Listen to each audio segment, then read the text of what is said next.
오영론입니다. 늦은 시간까지 국정감사에 임하시느라 수고가 많으십니다. 장관님께 묻겠습니다. 아까 우리 존경하는 안민석 의원님께서 예체능 활동을 강조하시는 과정에서 예체능 활동, 우리 아이들의 예체능 활동 시간을 늘려야 하는데 적극적으로 공감을 해주셨고요. 저도 그 맥락에서 말씀을 좀 드리겠습니다. 박근혜 정부에서 계속 강조해왔던 창의 인성 교육의 핵심 꿈과 끼를 실현시키자 이렇게 많이 이야기를 하시고요. 그래서 이제 그걸 실현시키기 위해서 학교예술 교육을 좀 강화하자 이렇게 해서 2012년 13년도부터 시작됐던 게 학교 예술 교육 사업입니다. 학생 오케스트라, 학생 뮤지컬, 학교 연극 동아리 이런 사업들 쭉 진행해 왔지 않습니까? 저도 최근에 이제 지역 학교를 이제 좀 돌아다 보면 어느 아이들이 이제 오케스트라 작은 학교인데 전 학생이 이제 오케스트라 구성해서 이게 참여하는 거 보면 진짜 너무 좋아하고 그게 농촌 시골 학교인데도 그렇게 하시더라고요. 근데 최근에 어떤 문제가 생기냐면 예산이 갑자기 쭉 줄어들게 됩니다. 이 학교예술교육 예산이 어느 정도 줄어들냐면요. 학생 오케스트라 같은 경우는 2013년도에 162억 원 가량의 특별요금이 내려갔었는데요. 2016년 올해는 29억 3,500만 원 정도로 떨어지게 되고요. 이걸 학교당 평균 지원 금액으로 이제 산출해 보니까 4,700만 원에서 1,400만 원으로 떨어지게 됩니다. 이건 비단 오케스트라뿐만이 아니라 뮤지컬, 연극 이쪽도 마찬가지고요. 그래서 급격하게 떨어지고 있다. 그래서 이게 떨어지고 있는데 교육청의 자체 부담금도 계속 줄어들고 있는 상황이고요. 근데 이 떨어지는 추이를 계속해서 보면 과연 이 학교예술교육 사업을 유지할 수 있을까 하는 걱정이 들 정도입니다. 사례를 하나만 더 말씀드리면요. 특히 오케스트라 같은 경우에는 이제 악기 구입 비용이라는 게 있는데 제가 이제 오케스트라 있는 학교를 전국에 있는 5개 학교를 샘플링해서 한번 조사를 해봤더니 악기 구입 비용이 2012년도에 1,800만 원이 있었는데요. 2013년도부터는 제로입니다. 제로. 아예 없어요. 그러면 이제 악기가 훼손될 수도 있고 파손될 수도 있고 이게 전혀 안 되는 겁니다. 그래서 물론 이제 A중학교 같은 경우 이런 상황인데 평균적으로 보니까 악기 구입 비용이 연간 45만 원 정도예요. 45만 원. 오케스트라, 학생 오케스트라를 유지하는데 이래가지고는 저는 도저히 오케스트라 운영할 수 있는 상황이 안 된다. 이게 연계성이 있어야 되는 건데 그나마 이제 학교 담임 선생이나 이제 교장 선생님이 바뀌어서 열심히 그전 선생님이 오케스트라를 해놨는데 돈이 없어서 이제 공연도 못하는 이런 상황이 될 수 있다는 거죠. 그래서 앞으로 이 부분에 대해서 좀 장관님께서 좀 적극적으로 검토를 하셔서 특별보험이라든가 이런 부분들을 최소한 운영할 수 있는 이런 방향으로 좀 검토를 해주십사 말씀을 드립니다. 어떻게 하시겠습니까? 아마 예산이 줄어든 이유는 아마 처음에 초기에 악기 구입 등에 아마 비용이 들어갔다가 그 이후에는 이제 운영비 정도로 아마 운행이 되는 것 같은데 제가 확인을 해서 교육감 물론 특교를 포함해서 지방교육원까지 좋습니다. 얘기해서 다음 전제 조건은 지방교육청의 부담을 전가하는 방식에 대해서 안 된다는 점을 꼭 고려를 해주시고요. 그 다음에 지금 사립학교법에서 이제 대학 평의원회를 이제 의무 설치를 하고 있지 않습니까? 그래도 그나마 이제 그게 법적으로 사립법 0에 이제 규정이 됨으로 인해서 대학 평의회를 구성할 수 있고 학생들이나 교직원들이나 학교 구성원들의 의견을 이게 받을 수 있는 좋은 사례로 이제 평가되고 있는 것 같습니다. 그런 반면에 국공립대 같은 경우는 이제 안 돼 있잖아요. 지금 제가 조사를 해보니까 10개 대학만 일부 구성이 돼 있는데 그것 또한 이제 교수들 중심으로 구성이 돼 있어서 실질적인 대학 구성원의 합리적 의사결정을 할 수 있는 상호견제할 수 있는 이런 구조를 못 만들고 있다. 그래서 제가 볼 때는 국립학교 설치령에 이 관련한 근거조항을 넣는 것을 교육부에서 면밀히 한번 검토해봐야 될 시점이 아닌가 생각하는데 어떻게 생각하십니까? 그 부분은 대학의 자율적 운영과 관련된 문제이기 때문에 교육부에서 그러한 강제 조항을 넣을 수 있는 것에 대해서는 좀 더 신중하게 검토해 볼 필요가 있다고 생각합니다. 권고사항으로 제가 총장님들께 건의하도록 하겠습니다.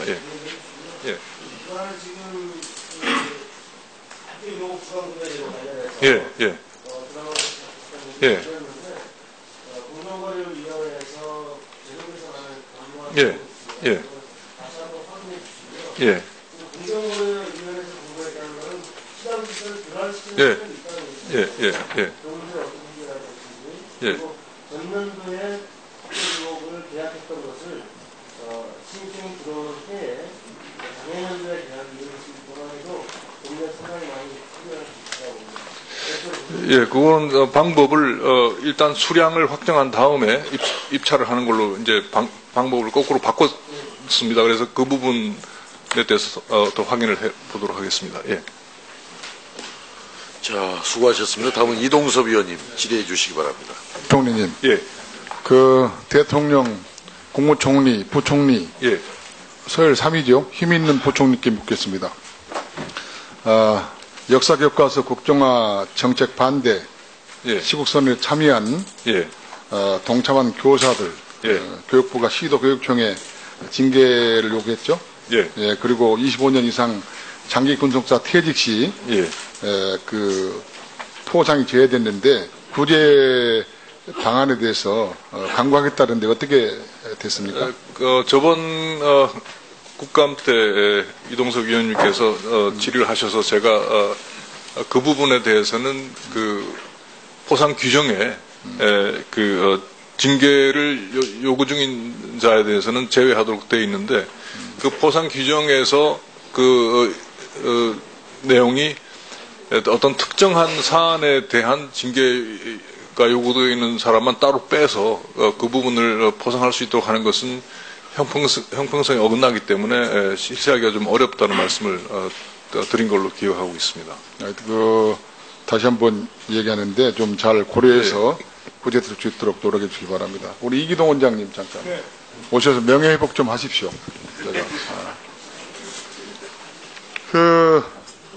백제, 대백제, 해양대백제, 해양제국 백제, 마음이 설렙니다, 저도. 이 백제가 18세기에 부여에서 비류하고 원조가 내려옵니다.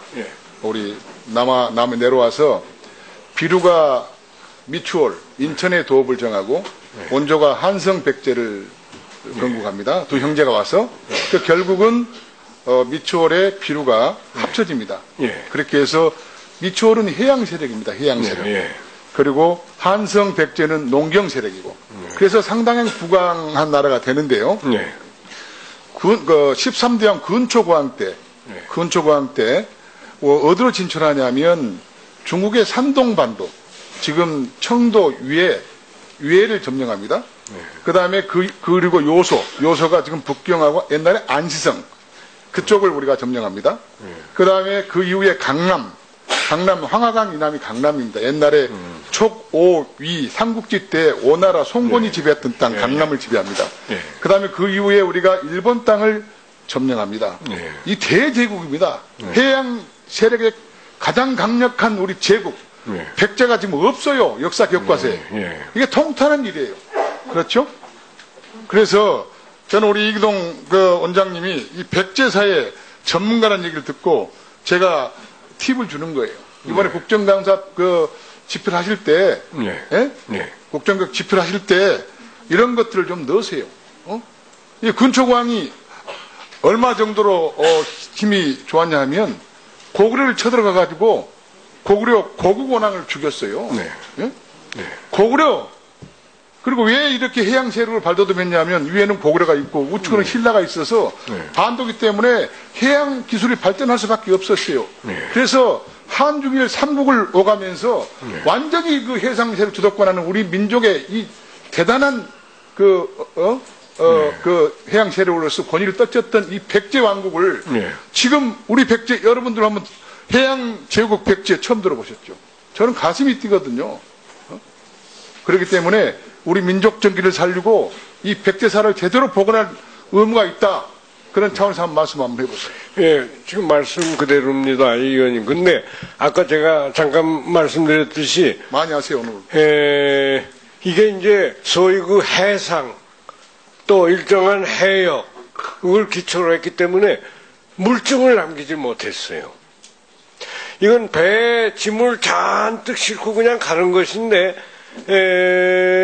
그건 지금 어떻게 지도에 표시를 할 겁니까?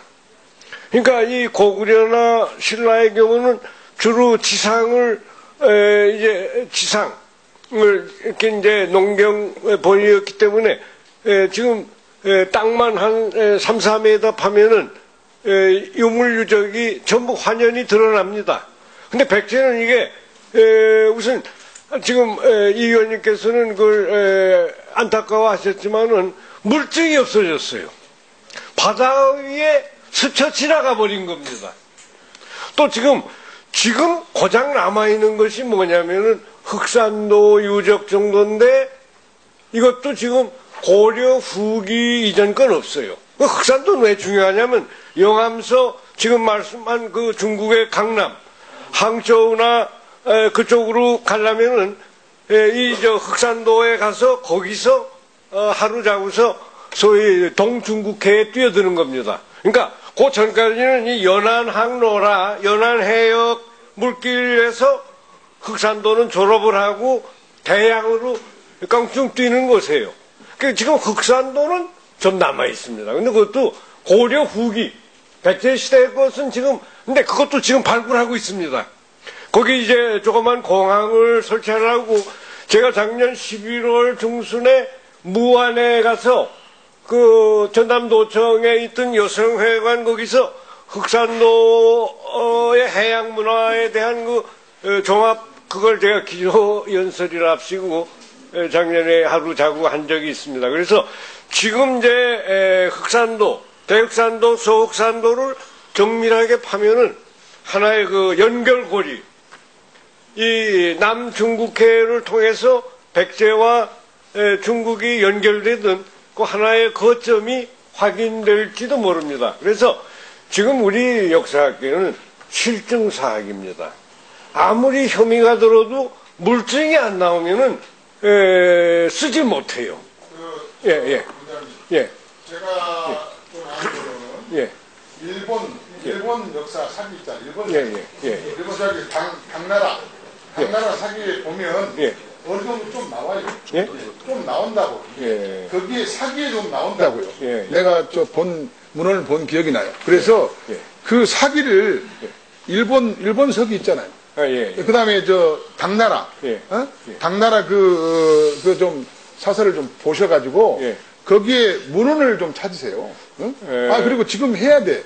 지금 안 하면 우리 세대 안 하면 이거 완전히 백제가 날아가는 거예요. 그래서 선생님, 그래 와요. 죄송합니다. 원장님, 우리 이기동 원장님한테 배워가지고 지금 선생님. 그래서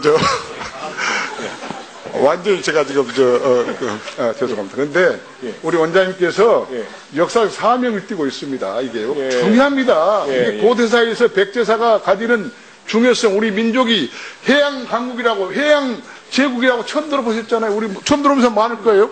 이거요. 저도 상당히 관심을 가지고 있습니다. 제가 그럼 여기서 김정배 우리 총장님이랑 다 좀 자, 이따 마무리 하시고 이따 추가 질의 하시죠. 잘못 오면. 제가 중국하고 일본 눈치 이 의원님, 제가 하나만 한 10초 정도에 말씀드리겠습니다. 이 한성백제의 지금 풍납토성 얘기를 하는데요. 전에는 지상에서 한 3m까지만 팠습니다. 3m만 파가지고는 1800년 전에 백제 유적이 안 나와요. 왜냐하면 여기가 그동안에 많이 퇴적을 했기 때문에. 근데 근래 대개 7m 이상 파게 되면은 1800년 전에 그 기와나 이런 게 막 쏟아져 나오고 있습니다. 워낙 오랜 시간 동안에 이게 퇴적이 됐기 때문에 그러니까 저희 고고학적인 상식에 위배되는 대개 이 저습지나 이것도 한 3m만 파면 한 1000년, 2000년 정도 나오는데 이 서울의 경우는 7m 이상을 파야 나오는 겁니다. 그러니까 저희도 현장에 많이 가서 이제 그래서 자, 앞으로 자, 지금 좀 희망이 마무리를 있습니다. 해주시고요. 마무리 그 해주시고. 30만 깨면 돼요. 3m 가지고는 안 되고 7m 이상 파면 됩니다. 예. 예산은 예. 어떻게든지 우리 저 장관님도 계시고 예. 권력수를 상대도 계시는데 예. 못 만들어 주겠습니다. 그러니까 예. 하세요. 예, 알아요. 감사합니다. 예, 자, 수고하셨습니다. 저 이기동 원장님,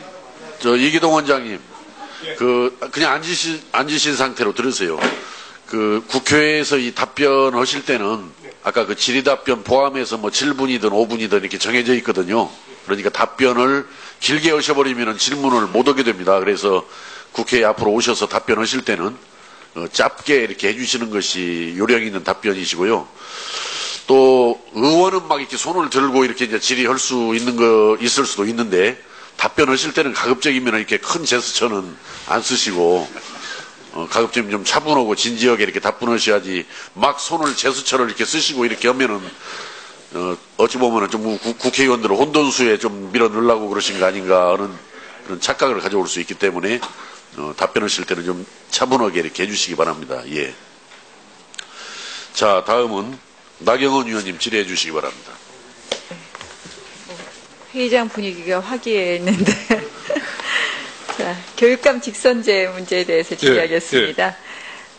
뭐 교육기본법이나 이제 뭐 이렇게 헌법을 보면 하여간에 교육감 직선제를 우리가 도입할 때는 전문성, 정치적 중립성, 자치성 뭐 이런 걸 보장하려고 했는데요. 사실 이제 정치적 중립성이 정당 공천만 받지 않는 거지.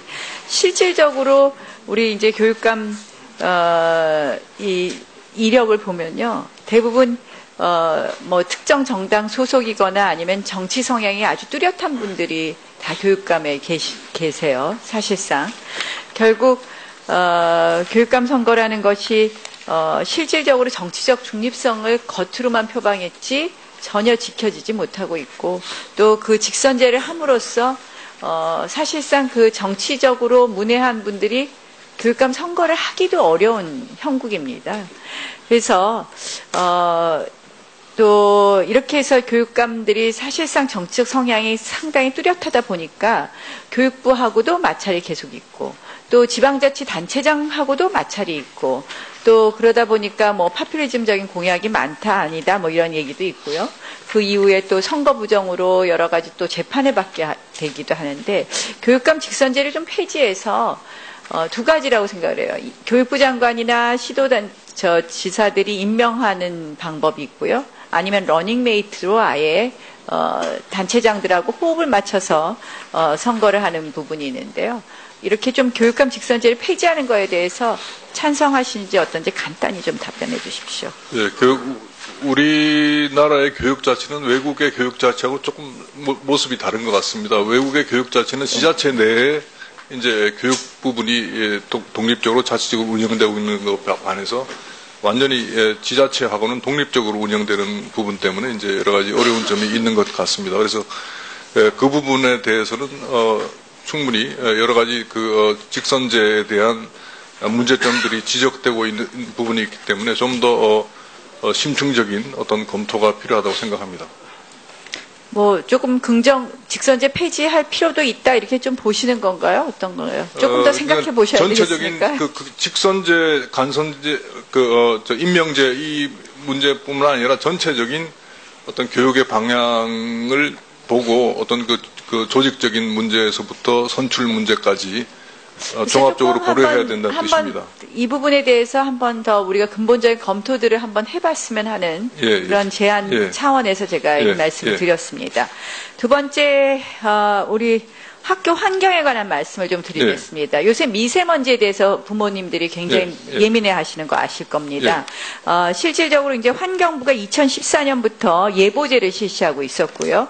교육부도 2014, 15, 16, 3년에 걸쳐서 각 연도마다 3회씩 공문을 보냅니다. 뭐 조치 강화 협조 요청, 뭐 대응 관련 협조 요청 이런 걸 보내고 그래서 이제 어떻게 세팅이 됐냐면 환경부와 지자체들은 이러이러한 미세먼지가 심할 때 뭐 주의보 경보 이러한 것이 발령되고 한다는 것을 알리고 그렇게 되면 각 학교에서 이와 관련해 시도교육청에서는 이제 이러한 것을 알리는 것을 좀 더 적극적으로 또 같이 관여하고 그러면 각 학교에서 이에 맞춰서 뭐 어떤 수준의 주의보면 뭐 실외 활동을 실내 활동으로 전환한다든지 실내 수업으로 전환한다든지 이런 조치를 하고 나서 보고하게 돼 있어요. 시도교육청에 보고하게 되어 있는데 저희가 17개 시도교육청에다 자료를 달라 그동안 보고한 자료를 달라 그랬더니 시도교육청이 사실상 한 개 교육청 빼놓고는 제대로 파악하고 있지 않다는 것으로 자료를 저희 방에 안 낸 교육청도 있고요. 대부분 또 시도교육청이 해당 사항 없음 이렇게 자료를 냈는데 사실상 저희가 요구한 기간에 보면은 그 기간 안에 주의보가 발령이 됐기 때문에 조치를 마땅히 했어야 되고 그것을 보고 받았어야 됨에도 불구하고 해당 사항 없음 하고 이렇게 자료가 왔습니다. 결국 시도교육청이 이러한 안전 문제에 대해서 제대로 대응하지 않았다고 보는데요. 뭐 최근에 제가 이제 우레탄 트랩도 여러 번 이야기했지만 교육부가 그냥 저희한테 형식적으로 7월 내에 공사하겠습니다 보고하고 지금까지 제대로 되고 있지 않지 않습니까? 그래서 이러한 부분에 있어서 이제는 안전 문제만큼 우리 국민들이 또 학부모들이 관심 있는 사안이 없다고 생각을 해도 과언이 아닐 만큼 안전 문제에 관심들이 많이 있습니다. 그래서 이것을 좀 더 실질적으로 제대로 도록 교육부에서도 다시 한번 좀 점검해 주시기 바랍니다. 네, 금방 예. 말씀하신 대로 그 예, 미세먼지 좀 예보제에 해주십시오. 대해서는 확인을 해서 그 다음에 인성교육 전담기관 신설이 좀 필요하다는 것을 지적하고 싶은데요. 요거는 서면으로 자세히 말씀을 드리겠다는 말씀을 드리고요. 알겠습니다. 지난번에 우리 부천에 장기 결석 4년간 장기 결석한 아동이 정말 끔찍한 시신으로 발견된 거 잘 아실 겁니다. 예. 그 이후에 이제 장기 결석 아동 학대에 대한 대책을 마련한다고 해서 지금 뭐 며칠 이상 결석하면 가정 방문한다. 뭐 이런 2일 이상으로 이제 만드셨는데요. 저는 그런 2일 이상 가정 방문도 형식적으로 돼서는 소용이 없다고 생각을 합니다. 갔는데 뭐 대문이 닫혀 있음, 갔는데 연락이 안 됨, 이렇게 해서는 안 되고요. 이걸 좀 더 실질화할 방법을 찾으시고요. 두 번째는 외국의 경우에는 아동 학대를 방지하기 위해서 여러 가지 트레이닝 관련된 뭐 교재도 있고 온라인 프로그램도 있는 것으로.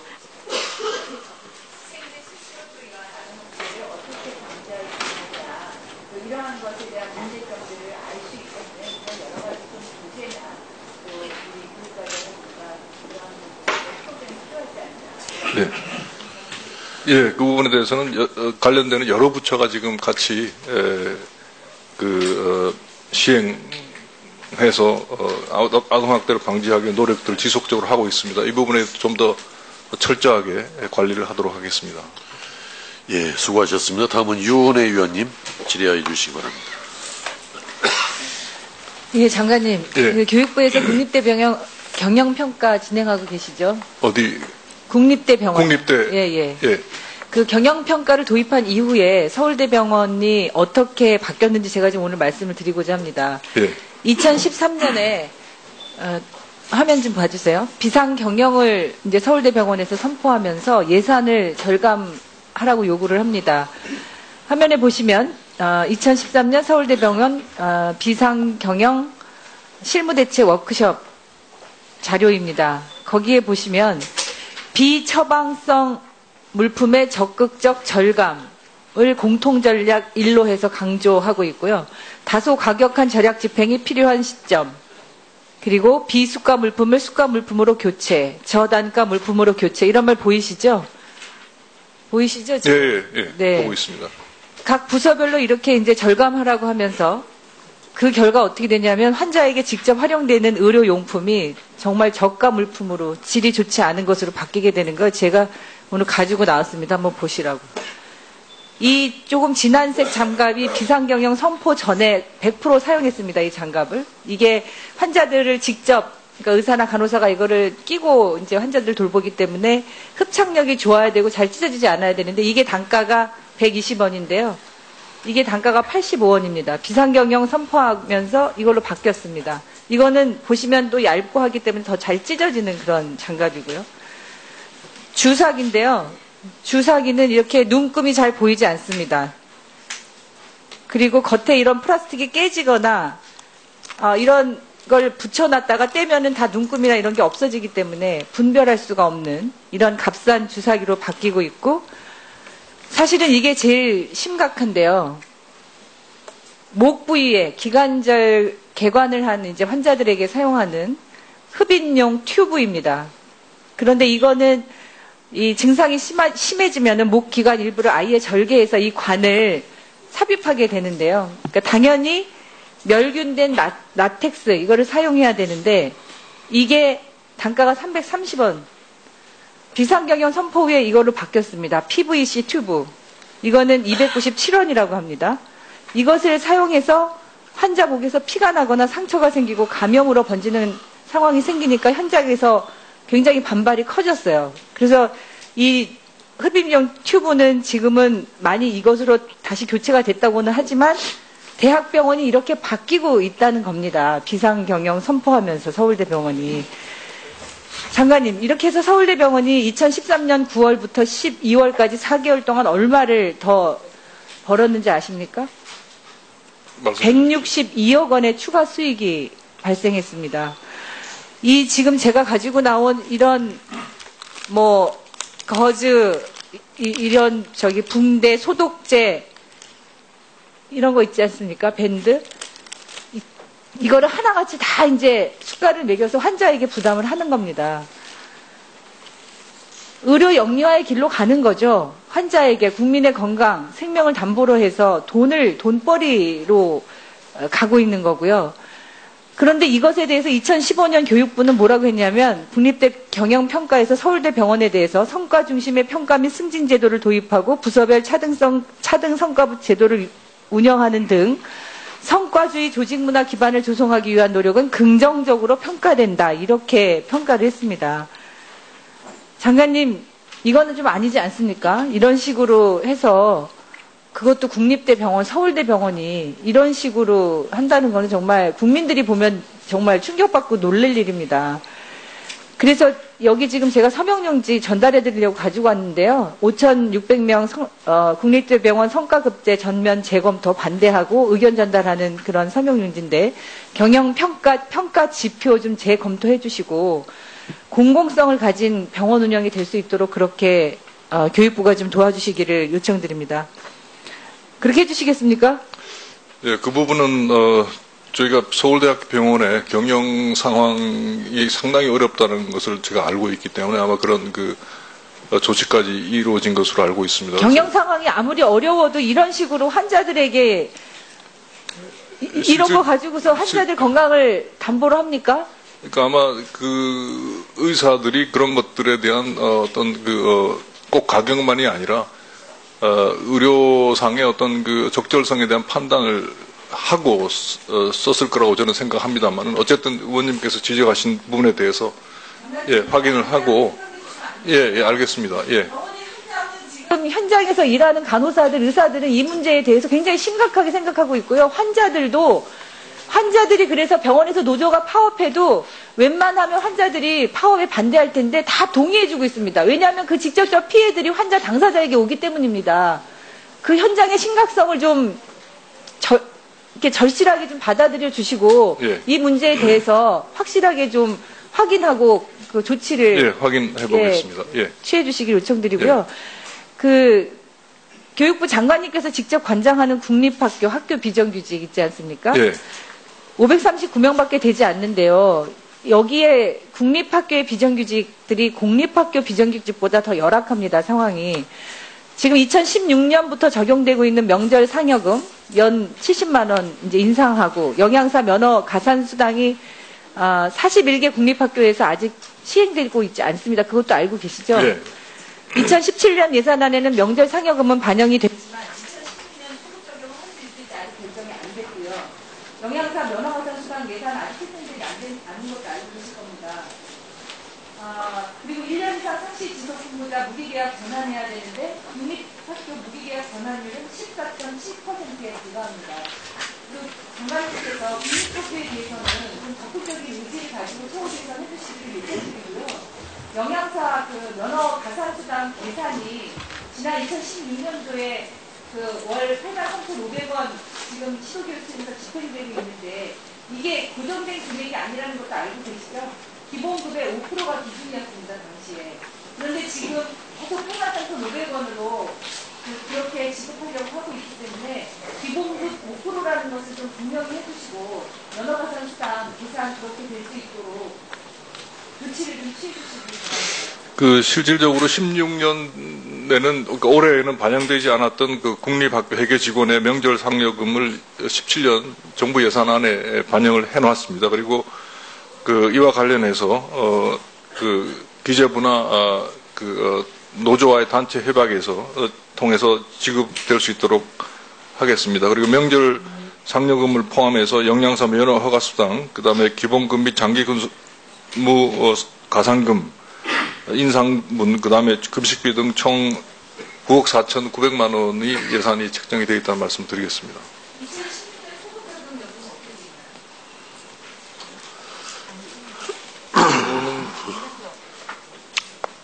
예산이 아마 소급 적용하는 것은 어려운 것 같습니다. 이건 예산안으로 지금 올라와 있는 거고요. 예. 그 내용을 좀 자세히 알겠습니다. 예. 자, 수고하셨습니다. 다음은 전혜경 의원님 질의해 주시기 바랍니다. 네, 장관님께 질의드리겠습니다. 예. 장관님, 이제 세계적인 계획도시이자 전원도시가 어딘지 아시겠습니까? 예. 정말 이럴 수는 없는 일입니다. 세계 어느 나라도 평양을 세계적인 계획도시이자 전원도시로 일컫고 있지 않습니다. 우리가 머리를 맞대고 있는 북한, 그 북한 정권, 명확히 대변하고 홍보해주는 거를 지금 광주교육청에서 만들어서 자유학기제 교재로 적극적으로 활용하라고 각급 학교에 공문 내려보내고 이거 가르치라고 교육감이 발간사까지 쓰면서 적극적으로 이거 각급 학교 우리 학생들 앞에 가져다 놓은 겁니다. 이럴 수는 없는 일이죠. 장관님. 예, 그래서 시정 조치를 요청을 했고, 곧 그것을, 시정하겠다는, 답을 했다고. 자, 지금 여기 보면은 이제 홈페이지에서는 삭제했다. 그리고 활용하지 못하도록 하겠다. 공문.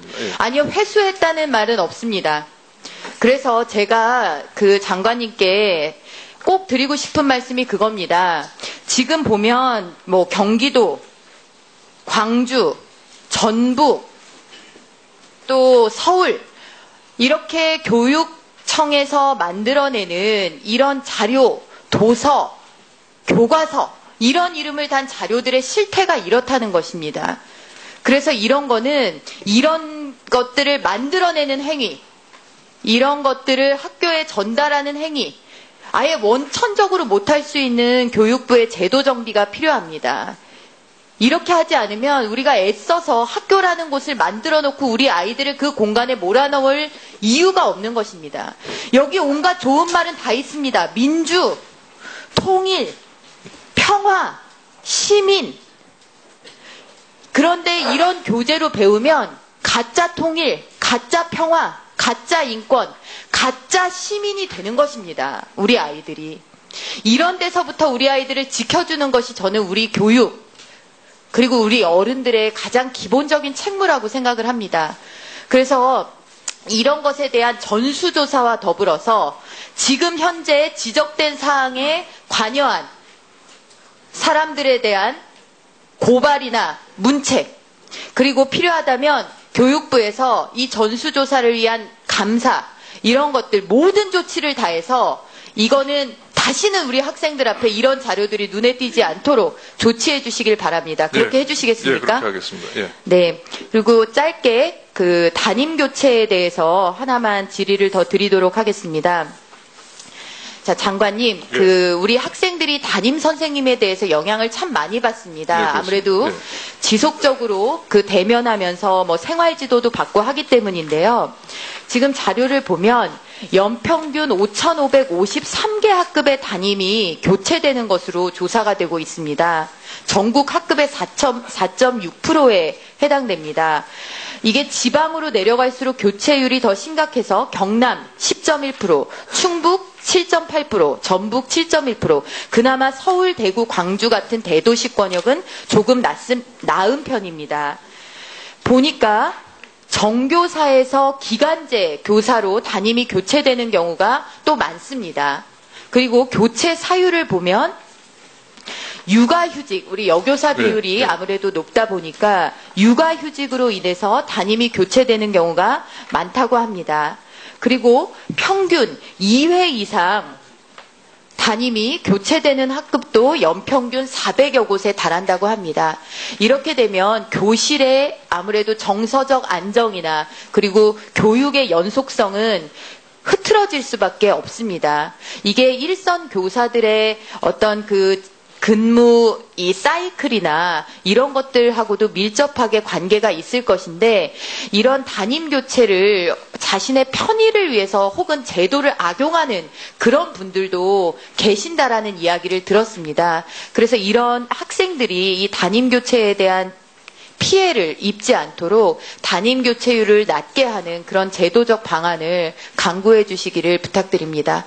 예, 금방 말씀하신 내용에 대해서 저희가 여교사 비율이 높아서 육아휴직이기 때문에 주로 발생하는 것으로 파악하고 있습니다. 그래서 그런 것들이 학년 시작 전에 그런 임신이라든지 육아휴직에 대한 여부를 미리 조사해서 담임 교사를 배치해서 그나마 교체가 횟수를 줄인다든지 하는 그런 방안을 고려해 보도록 하겠습니다. 예. 자, 수고하셨습니다. 다음은 이제 전재수 의원님 질의 차례인데요. 제가 맨 마지막에 누리과정에 대해서 확인을 하기 위해서 미리 좀 교육부 측에 준비를 좀 부탁을 드리겠습니다. 우리 실장님이 좀 메모를 하셔가지고, 이따가 장관께서 그걸 읽어보시고 이따 저한테 답변을 해주셔야 하니까. 자, 기획관리실장 메모입니까? 예. 예. 교육기본법 제7조, 교육기본법 제9조, 영유아 보육법 제34조 1항, 그 다음에 유아교육법 제1조, 유아교육법 제2조, 유아교육법 제4조, 유아교육법 제5조, 그 다음에 유아교육법 제24조, 시행령까지는 관련된 것은 참고로 드리든지 해서요. 그것들을 좀 보시고, 이따 제 질의에 답변을 하시게 미리 봐주시기 바랍니다. 준비해서. 자, 다음에는 전재수 의원님 질의해 주시기 바랍니다. 예, 늦은 시간까지 수고 많습니다. 예. 부산 북구 출신 전재수입니다. 우리 역사에서, 다음 달이면 이제, 국정화된 역사교과서가 세상의 모습을 드러내게 됩니다. 그동안 많은 논의가 있어 왔지만, 이제 다음 달이면 공개되는 역사교과서와 관련해서 그동안, 이 역사에 대해서 한번 쭉 훑어보는 것도 의미가 있을 것이라고 생각을 합니다. 화면을 한번 보시면서, 하도록 하겠습니다. 우리 역사에서 국정화된 역사교과서가 태어난 것은 딱 두 번이었습니다. 1974년, 그리고 그로부터 무려 43년이 지난 2017년 이렇게 되겠습니다. 지금 보시는 화면이 1973년에 박정희 대통령께 보고가 됐던 국사교과서 국정화 방안 보고입니다. 저 중간에 이제 잘 안 보이실 텐데 저 중간에 이제 보면은 국정화 필요성 부분인데요. 여기 보면은 국사교과서의 단일화로 복잡다기한 주관적 학설을 지향하여 민족사관의 통일과 객관화, 새로운 가치관 확립을 위한 일관성 있는 교육, 이렇게 이제 보고서 내용에 되어 있습니다. 그런데 우연의 일치인지는 몰라도 그로부터 무려 42년이 지난 작년 역사교과서 국정화 발표 이후에 박근혜 대통령께서 국회 시정연설문의 내용을 보면 올바른 역사교과서를 통해 분열된 국론을 통합하고 우리 아이들에게 대한민국의 자부심과 정통성을 심어줄 수 있도록 42년 전이나 이 내용이나 거의 같습니다. 40년의 시간이 지난 시간적 언어 사용에만 차이가 있을 뿐 내용은 거의 같습니다. 국정교과서에 필요하다는 그 내용은 일맥상통한다고 저는 생각을 합니다. 자, 다음 화면을 보시면은 그렇게 73년도에 박정희 대통령께 보고가 되고 난 뒤에 74년에 발간된 고등학교 국사교과서입니다. 이게 우리 박근혜 대통령께서 22살 때 발행이 된 것이죠. 그리고 여기에 보면은 군부의 박정희 장군을 중심으로 하여 일어난 혁명군은 대한민국을 공산주의자들의 침략 위협으로부터 구출하고 국민을 부정부패와 불안에서 해방시켜 올바른 민주주의 국가를 건설하기 위하여 이 극단적인 박정희 정권 찬양으로 흐르고 있는 것을 볼 수가 있습니다. 자, 다음 화면 봅시다.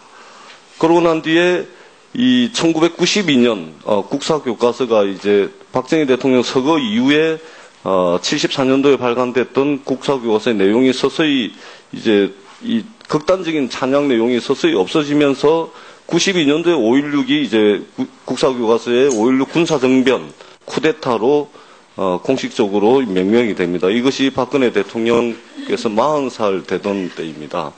그리고 박근혜 대통령께서 1989년 박경재 시사토론에 나오셔가지고 이때가 37살 때입니다.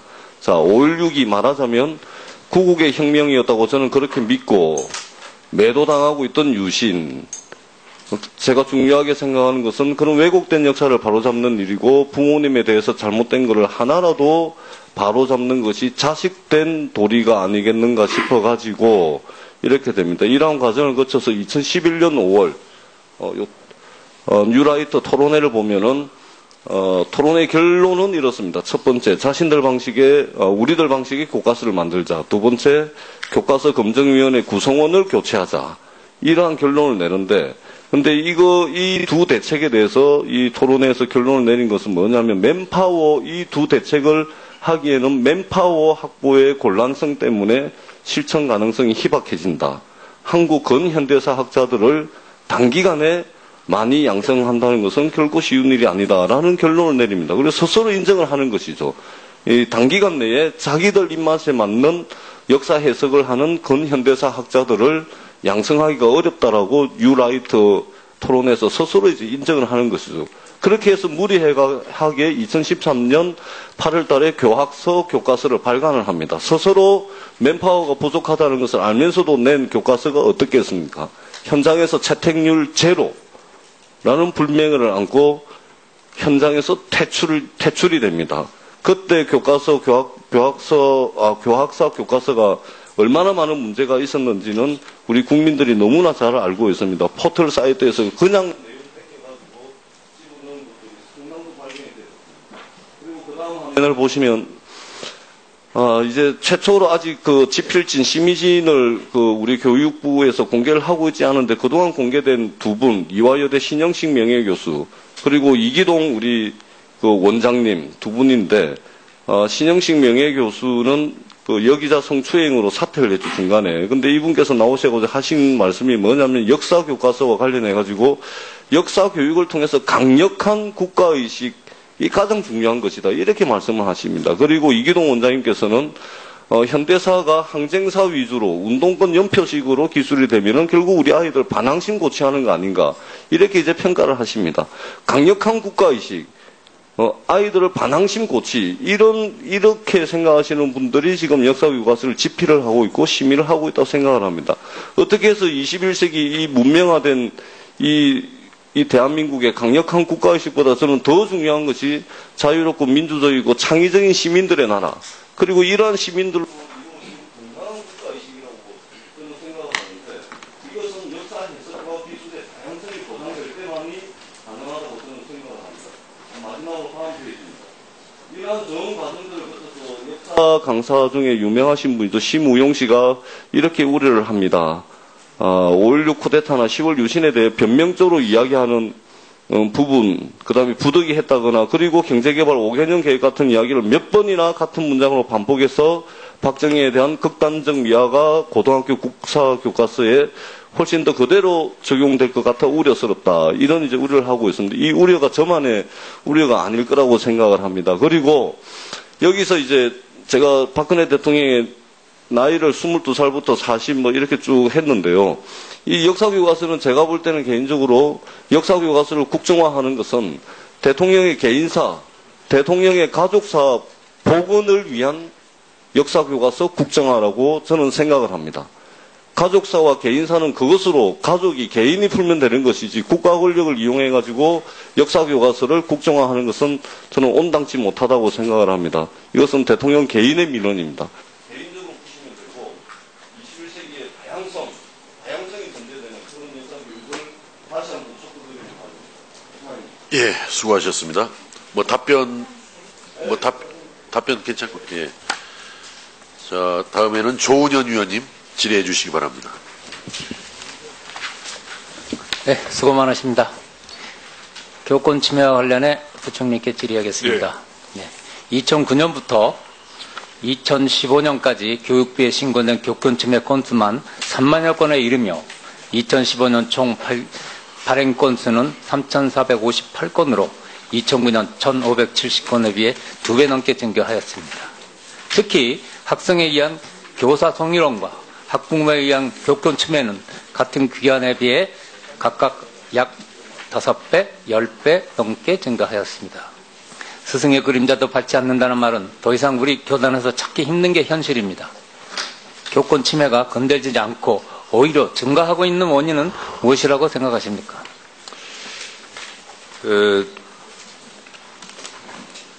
전체적인 그 교권 침해 현황은 이제 실질적으로는 감소하고 있는 추세를 보이고는 있습니다. 그러나 교사에 대한 성희롱, 그 다음에 학부모에 의한 교권 침해 사례가 이제 증가를 하는 것으로 그렇게 통계가 잡히고 있습니다.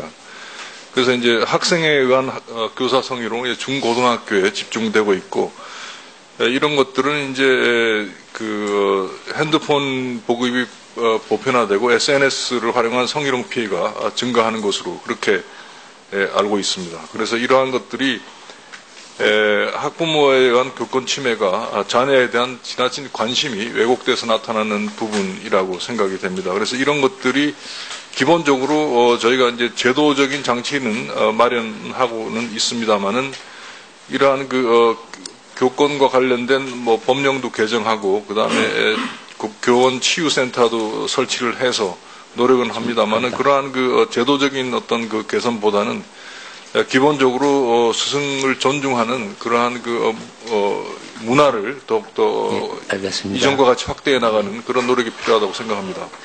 하지만 폐교원에 대한 대책은 대단히 미흡하다고 생각합니다. 최근 3년간 폐교원에 대한 조치 사항을 보면은 폐교원 1,789명 중 76%인 1,364명이 전보 등의 소극전 조치에 그쳤습니다. 병가의 경우에는 학교장 재량에 의해 일반 병가가 332건으로 공무상 병가보다 약 6배 이상 많았습니다. 또한 휴직의 경우도 일반 휴직이 11건이었지만 공무상 휴직은 단 한 건도 없는 걸로 나타났습니다.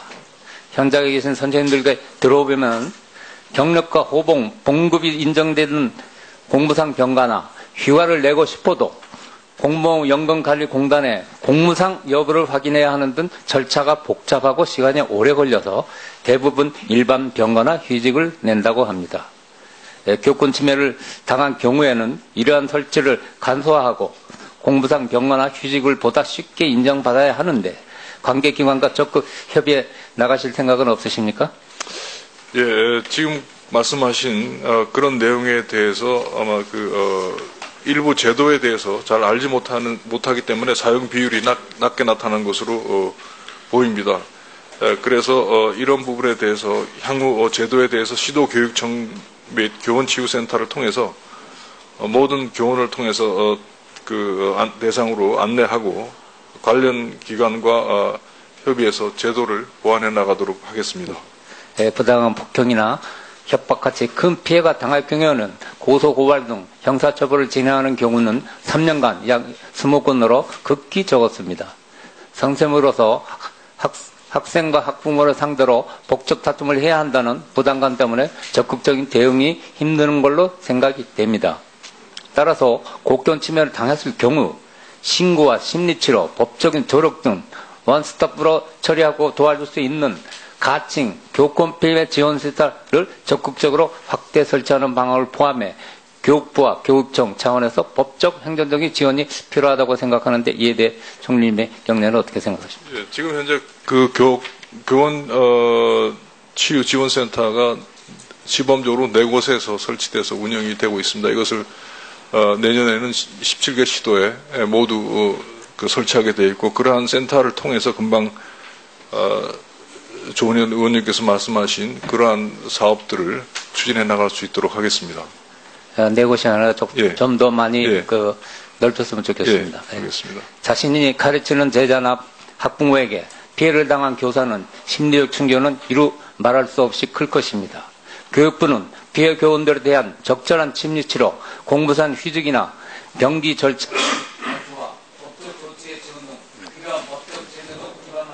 에 노력해 주시기 바랍니다. 예, 그렇게 하도록 하겠습니다. 예. 예, 전재수 의원님 의사진행 발언해 주시고. 제가 조금 전에 질의 중에 서울대 이화여대 신영식 교수님 명예교수죠. 성추행으로 사퇴하셨다고 제가 발언을 했는데 그때 당시 공개됐던 두 분 중에 이대 신영식 교수가 아니고 서울대 최몽룡 교수입니다. 예. 여기자 성추행으로 사퇴하셨던 분은 서울대 최몽룡 교수로 좀 속기로 이렇게 정정을 해주시기를 제가 이 이름 써놓은 게 너무 많아서 헷갈려가지고 예. 그렇게 잘못 발언을 했는데 서울대 최몽룡 교수로 정정해 주시기를 부탁드리겠습니다. 예, 잘 알겠습니다. 예. 자, 다음에는 조승래 의원님 질의해 주시기 바랍니다. 예,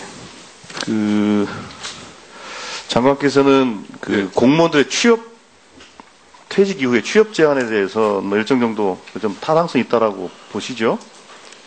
예, 그러나 이제 공직자윤리법에 따라서 예.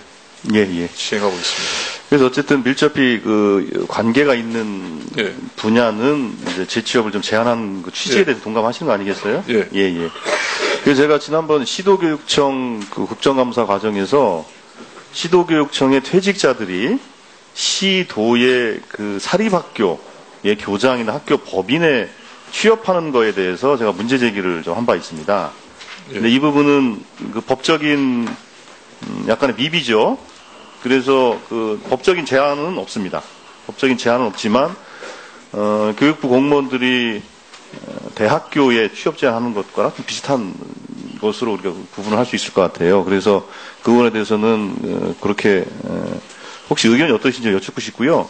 예. 또 하나는 교육부 본부에서 사립학교, 고등학교 이하입니다. 초중 등 예. 학교에 가시는 분들도 또 간혹 있는 것 같아요. 예, 이 부분을 제한하는 것에 대해서 어떻게 생각하시는지. 이제 그런 부분은 이제 어떤 행정직에 있던 분들이 아니고 주로 이제 장학사나 장학관 같은 그런 전문직을 통해서 학교에 있다가 교육부에 와. 근데 예, 그렇죠. 그런 분들 그런 말고, 분들이 있습니다. 말고 이제 행정직에 계시다가 하시는 분들도 행정직에 최근에는 있다가 사례가 하시는 좀 있는 거 제가 확인한 사례도 있으니까요. 그렇습니까? 예, 예, 있습니다. 예, 그래서 예, 어쨌든 이 부분에 대해서는 뭐 제가 일방적으로 추진할 생각은 없고 예. 어쨌든 취업 제한이 필요한 부분인지에 대해서 예, 그러면 확인하겠습니다. 공직자윤리법 예. 개정 사안이니까 예. 그거에 대해서 한번 교육부하고 한번 의논을 예. 좀 해나가도록 하겠습니다. 예. 그렇게 하시고요. 저희들이 지난번에 지진과 관련해서 예. 일선 학교나 또 교육부, 그러니까 재난과 관련된 이 매뉴얼이나 시스템이 어떻게 되어 있는가 해서 한번 관련된 자료를 좀 이렇게 쭉 문의를 좀 했던 바가 있었어요. 예. 그런데 거기서 저희들이 조금 실망했던 부분들은 뭐냐면, 그러니까 간단한 매뉴얼 행동 요령 정도밖에 없어요. 예를 들면 뭐 이렇게 건물이 흔들거나 그러면 가방으로 머리를 하고 책상 밑에 들어가라. 이 정도 외에 사실 구체적인 행동 요령이 없습니다. 그래서 제가 부총리님께 사회부총리로서 요청을 드리는 게 뭐냐면요. 이겁니다. 국가안전처에 들어가면 우리 동네 대피소라는 게 있어요. 그 홈페이지에 다 있습니다. 그래서 예를 들면 제가 이제 대전시 유성구 원신흥동 그렇게 치면 우리 동네에 대피소가 10개가 떠요.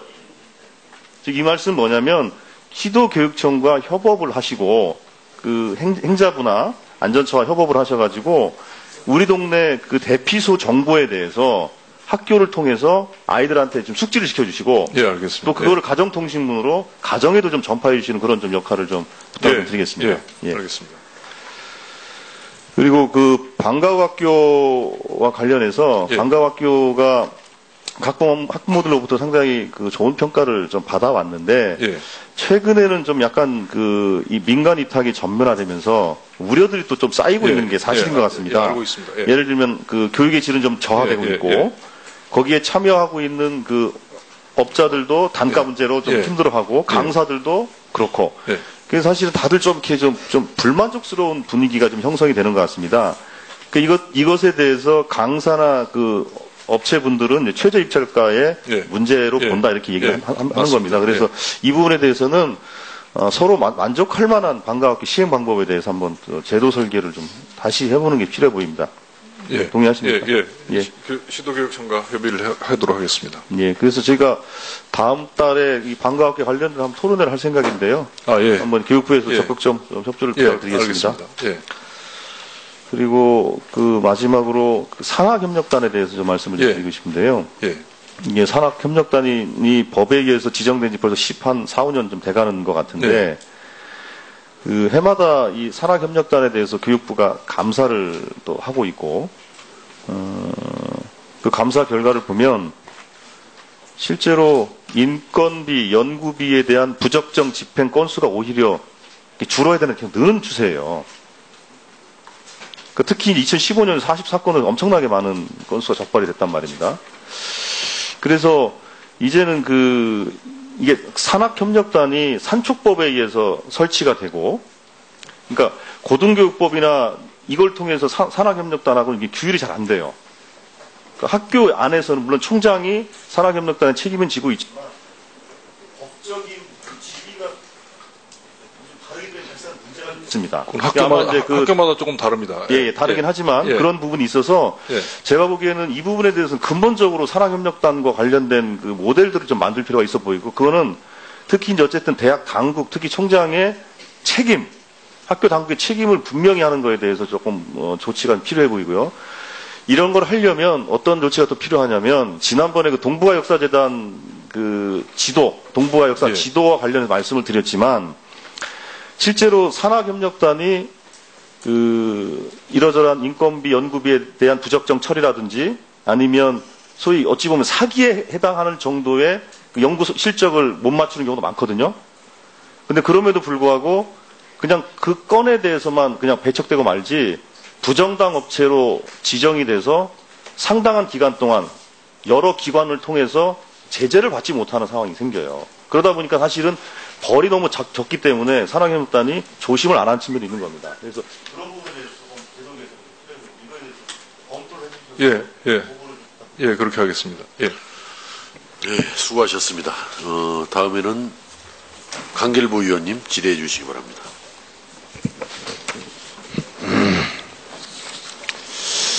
강길부 의원입니다. 그 한글 전용으로 우리가 채택되고 있고, 그런데 또 우리나라 사람 보고 한글의 창조 원리를 설명하라면 못합니다. 그래서 이제 최근에 와서 한글 박물관이 생기고, 훈민정음 회로본이 1940년도에 발견이 됐지 않습니까? 그간의 연구도 많이 이루어졌기 때문에 외국 언어학자들이 다 인류의 가장 위대한 지적 성취 중에 하나가 바로 한글이다 이렇게 이야기를 하고 있고, 만국 공통어를 만든다면은 한글을 사용해야 된다 이렇게 다 하고 있습니다. 격전을 하고 있는데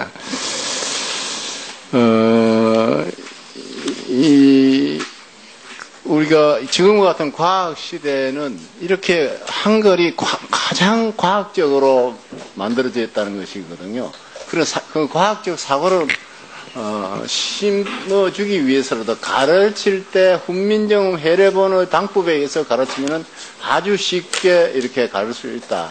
그런 많은 연구가 되고 있었고 또 문체부에서도 이거를 지금 표준화를 만들어서 교육부와 협의해서 교육시키도록 하겠다 이렇게 되어 있습니다. 그런데 지금은 이 한글 배우는 데가 우리 국내 초중고가 문제가 아니고 이제 해외 나가 있는 세종 학당이라든지 또 코이카에서도 한글을 또 보고를 하고 있거든. 극빈 국가에 대해서.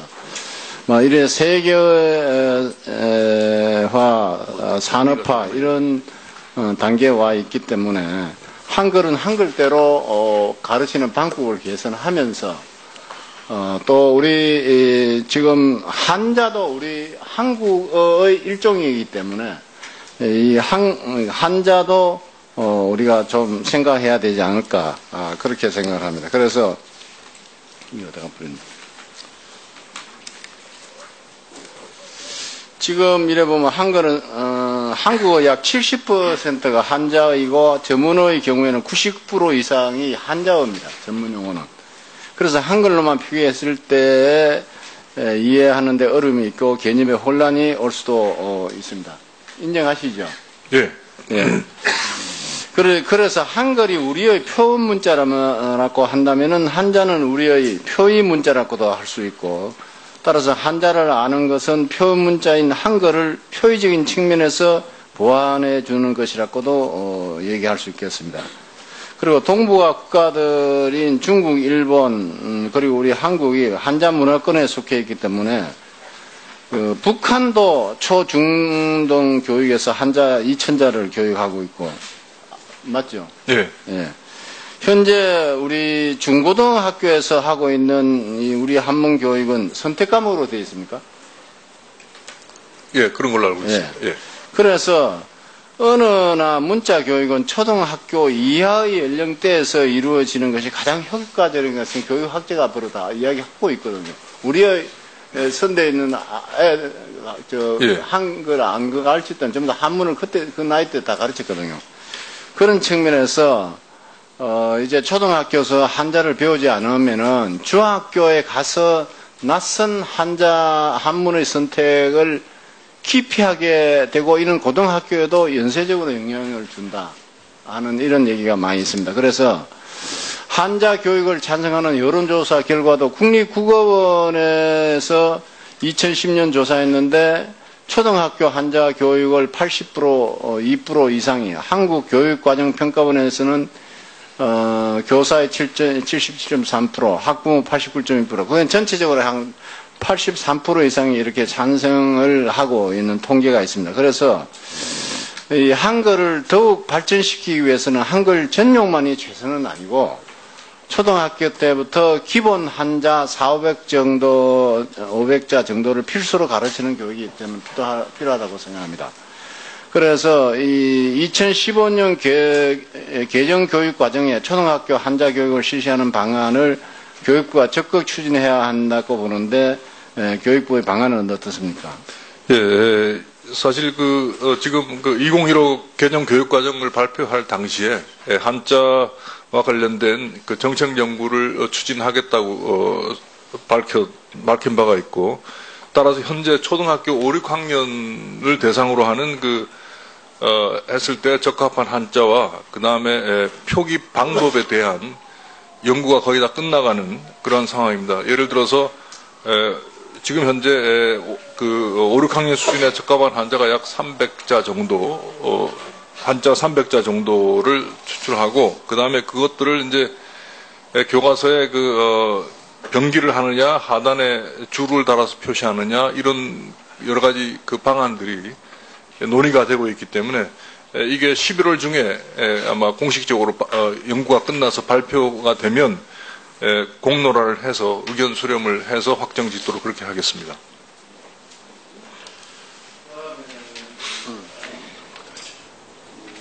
인재 해외 유출에 대해서 질문하겠습니다. 미국 과학재단 NSF의 2016년 과학 엔지니어링 지표에 의하면은 미국에서 박사 학위를 받은 한국인 이공계 전공자 중 국내로 유턴하겠다는 비율이 전체 3분의 1에 불과하고 했고 응답자 65.1%는 미국에 체류하겠다고 이렇게 답을 하고 있습니다. 우수한 두뇌들의 해외 유출이 심화되는 원인은 여러 가지가 있겠지만은 이 지나친 단기 실적주의나 연구 독립성이 보장이 안 된다는 이런 응답이 59%로 가장 많았다고 합니다. 그래서 과도한 행정 업무와 상명 하복식 연구실 문화, 단기 실적 중심의 평가 시스템이 대학과 정부 연구소의 경쟁력을 떨어뜨리는 이유라는 지적도 있습니다. 예. 예. 그래서 지금까지 지적되고 있는 이런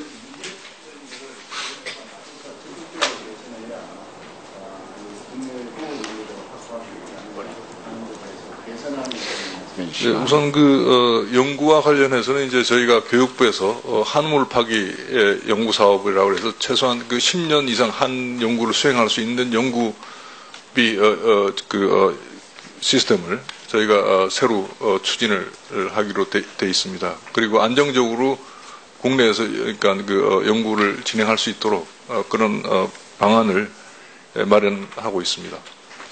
그 대학발 기술 창업의 핵심이 바로 대학 기술 지주 회사라는 예, 그렇습니다. 있습니다. 예. 이게 뭐 많이 생겼고 그런데 이 기술 지주 회사가 제대로 활동하기 위해서는 투자 유치 등 자금 지원을 높여주는 방안이 현재 가장 시급하고 기업을 잘 아는 전문가들이 기술 지주 회사에서 활동할 수 있도록 인력 보강을 하는 것도 필요하다고 생각을 합니다. 그래서 지자체와 연계하는 연합형 기술 지주 회사를 설립을 확대해서 지자체의 투자를 가능하게 하는 것도 좋은 전략이라고.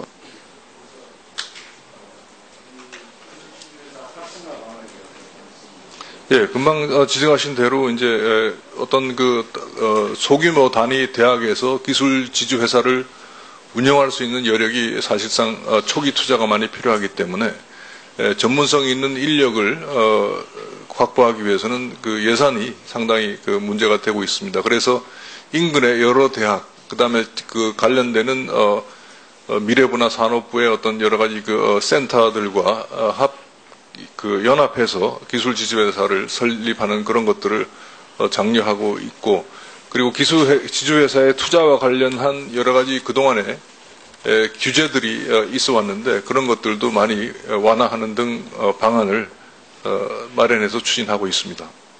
자, 수고하셨습니다. 다음은 김명기 의원님 질의해 주시기 바랍니다. 네, 장관님께 질의하겠습니다. 지난번 감사 때 장관님께서 이화여대의 지원이 12위에서 17위로 떨어졌다라고 하셨는데 제가 확인해 보니까 32위에서 17위로 오히려 올라갔고요. 그것도 평단을 포함하면 13위까지 올라가 있는 겁니다. 그건 교육부로부터 확인했습니다. 그리고 작년부터 이화여대가 신청한 교육부 지원 사업은 다 성공을 했고, 그래서 올해 선정사업 개수도 이제 전국 1위입니다. 그렇기 때문에 이것은 이제 의혹을 제기했던 거고요. 그 다음에 학칙을 개정을 해서 학칙을 소급 적용을 했습니다. 그런데 이 소급 적용을 하더라도 출석이 되려면 출정 기록을 내야 되는데 그 출정 기록을 지난 4월에 받았다는 겁니다. 1학기 이 학점 때문에, 출석 때문에. 그래서 한번 보시죠. 네, 그거요. 네. 한번 보시죠. 네, 저게 4월에 제출한 대회 출전 기록입니다. 그런데 저걸 자세히 보시면 올해 9월 달 것까지 나 있습니다. 9월 달 것까지. 저걸 잘 보십시오. 저거는 소위 말해서 소급 적용을 해서까지도 해줬음에도 불구하고 저걸 저희가 요청을 하니까 그제서야 부랴부랴 맞춘 것 같아요. 저게 사실이라면 그야말로 딱 떨어진 겁니다. 그래서 이것은 교육부에서 특별히 감사를 좀 실시해 달라는 게 저희 요청입니다. 저거 한번 보시고 우선 저거 한 개만이라도 한번 정확히 보십시오. 다음에 이제 BTL 학교입니다. 제가 교육청 감사에서도 제가 거론을 했습니다만 민간 투자 사업으로 학교를 우리나라에는 초중고가 1200개 정도가 됩니다. 총 우리나라 민간 투자 사업 44조 중에 우리 학교 BTL이 12조 정도가 되는데 이것이 지금 12조면 1%만이라도 한 1200억 되는 건데요. 그래서 교육청에 이것을 어떻게 좀 조정해보는 방법이 없겠느냐 그랬더니 자기네들은 기재부에서 만든 대로 하기 때문에 어떤 역량을 발휘할 수가 없다 이런 얘기를 합니다.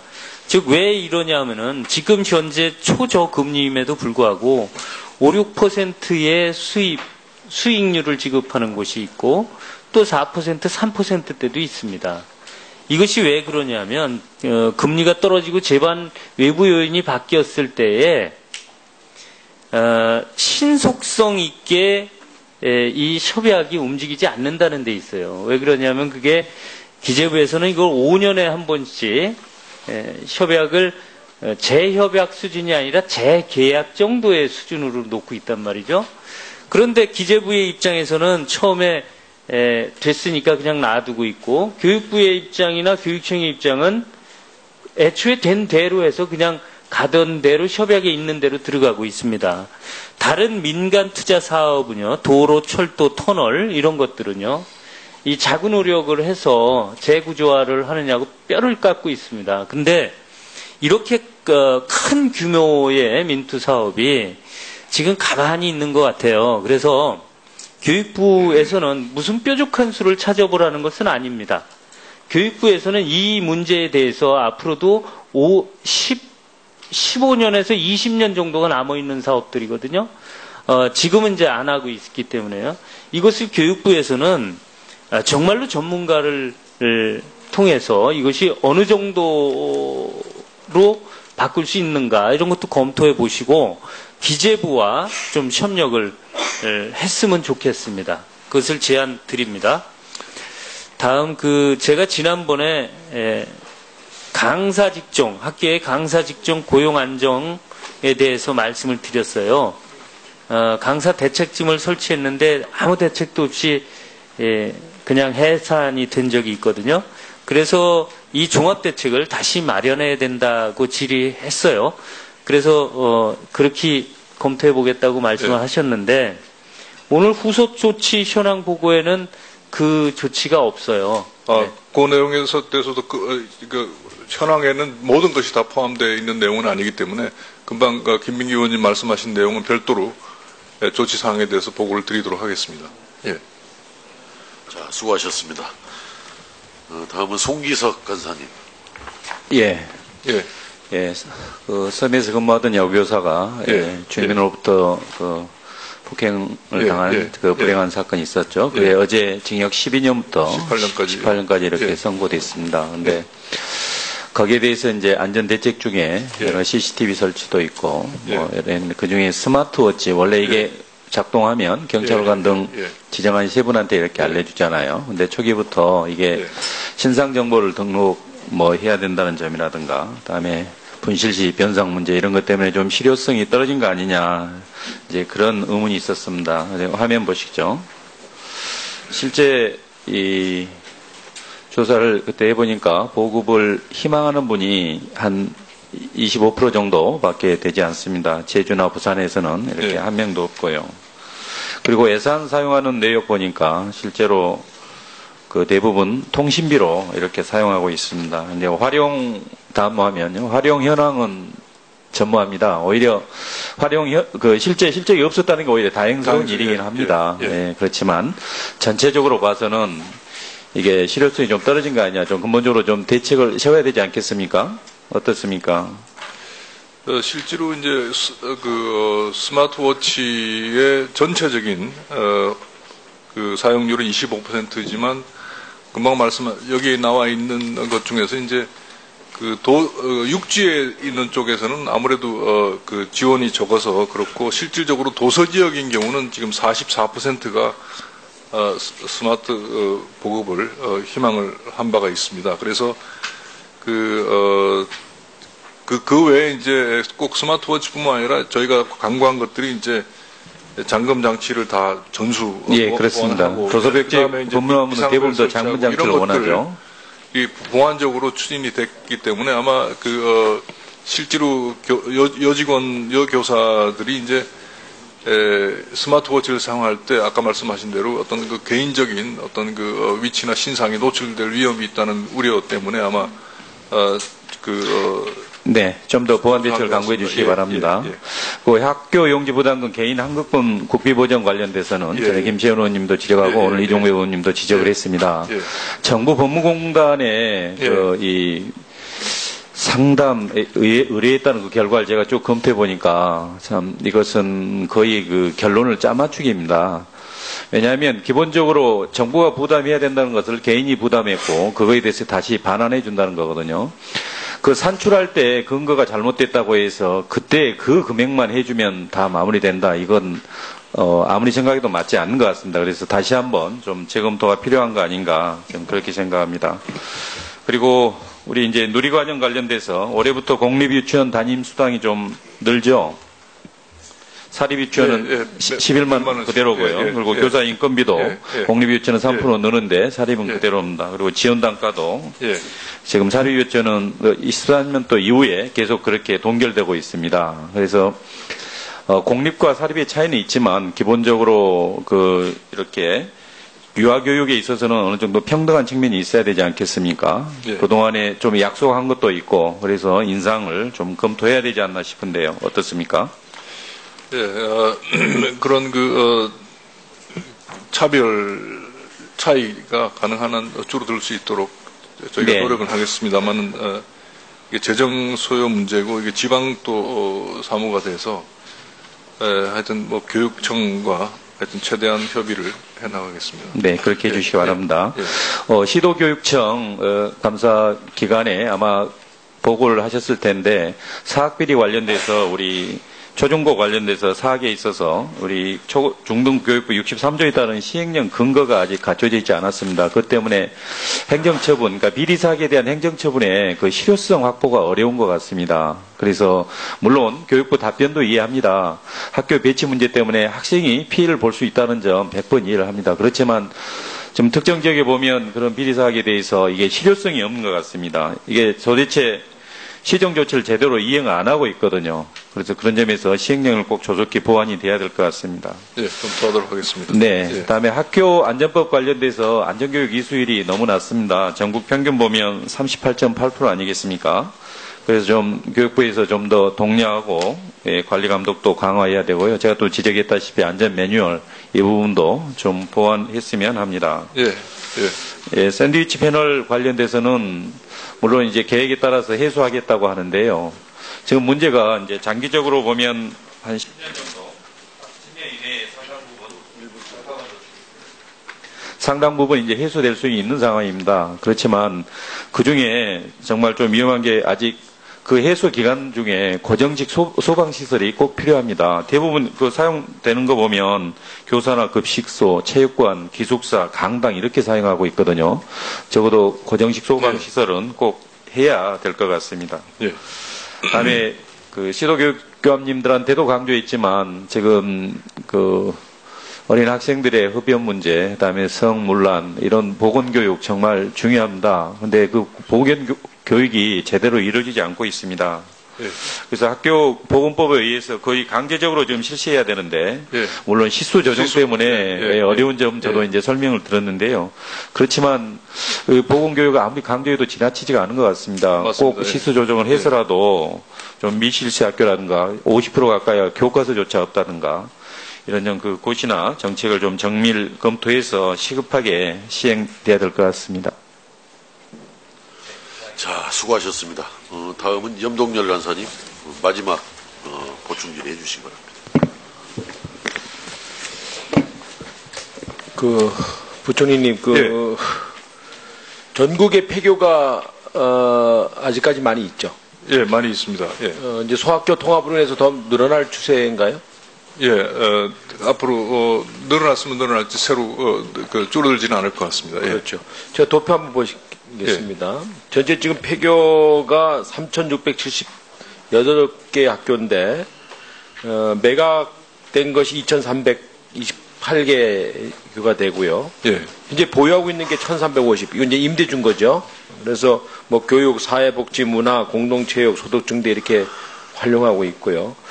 아직 활용하지 못하고 있는 게 한 417군데가 되고 있어요. 근데 이거 어떻게 앞으로 계획이 있는 거죠? 앞으로 그 미활용 폐교 재산도 지금 여러 가지 그 지역 사회에 기여할 수 있는 그런 문화체육 공간이라든지 또는 어떤 문해교육 사업이라든지 평생교육 그런 등등에 활용할 수 있도록 연계를 해서 추진을 하도록 하겠습니다. 그래서 그걸 내면 이제 교육부만 할 수 있는 부분이 아니고 관련된 행자부나 지자체 등등하고 협의를 해서 폐교를 활용하고 또 귀농귀촌의 거점이 될 수 있도록 그렇게 활용하는 방법들을 검토해 보도록 하겠습니다. 지금 자유학기제 활동 시행하고 있죠. 예, 예. 그 중간 뭐 평가라든가 그 나타나는 여러 가지 뭐 혹시 문제점이라든가 또 보완할 점은 없습니까? 저희가 뭐 보완할 점은 이제 지역적인 어떤 차이를 해소하는 그런 문제에 중점을 두고 있기 때문에 체험학습 부분에서는 그런 차이가 없는 것으로 저희가 파악을 하고 있습니다만은 다른 어떤 예체능 활동이라든지 동아리 활동, 그 다음에 이제 주제 활동 이런 것들에 대해서는 학교마다의 차이가 나는 것 같습니다. 그런 차이는 결국은 교사의 역량에 달려 있는 부분이기 때문에 교사에 대한 연수를 지속적으로 하고 그 다음에 잘 진행되고 있는 그런 학교의 좋은 사례들을 서로 공유함으로써 그러한 문제점들을 해소해 나가기 위해서 노력하고 있습니다. 제가 자료를 보니까 의외로 제가 생각했던 것보다는 체험처라든가 프로그램이 많이 필요하더라고요. 현재 확보되고 있는 게 중앙행정기관에 1,726개의 프로그램만 44,367개 프로그램, 지방자치단체에 2,240개 체험처에 45,018회 정도의 프로그램이 이제 운영이 되고 있는데, 향후 이제 47만 명의 중학생 1학년 기준으로 본다면 47,000개의 체험처가 새로 필요하고 94,000개 프로그램이 필요하다고 이렇게 나와 있어요, 집계가. 그래서 저는 폐교하고 자유학계제하고 좀 연동할 필요도 좀 있다. 이제 첫 번째 제안이. 그래서 각 지역의 마을에 가면 폐교가 일률적으로 좀 비슷해요. 예. 뭐 체험 무슨 농산 체험 지역에 이렇게 하는 거리가 좀 비슷한데 이 자유학기제에 맞는 프로그램을 잘 분석을 해서 거기에 있는 프로그램을 그 마을에서 하나의 그 지역의 특성을 살려서 그 프로그램을 체험화 시킬 수 있는 모델을 제시한다고 한다면 지금까지의 폐교가 이 자유학기제하고의 뭔가 연대가 되는 그런 프로그램으로 체험처럼 만들 수 있지 않을까 이렇게 생각을 합니다. 예, 아주 좋으신 제안이십니다. 그래서 폐교된 학교들이 지역 사회 내에서 지자체나 교육청 관련 부처하고 협의해서 어떤 모의 일터나 직업 체험 또는 진로 캠프 이런 것들을 만들어서 하나의 지역에 따른 벨트를 구성해서 테마 공원을 조성하고 그래서 예를 들면 수학여행을 겸해서도 할 수 있는 그런 방안들을 고려하는 것이 필요하다고 생각합니다. 예를 들어 여주 같은 경우에는 도자기 체험을 만들어도 되고 원주 같은 경우에는 한지 체험을 만들어도 되고 그 지역의 특성과 자유학기제가 추구하는 프로그램을 잘 연동시키면 괜찮을 것 같아요. 이걸 한번 영무용역을 해서 그 모델을 한번 만들어 줬으면 좋겠고요.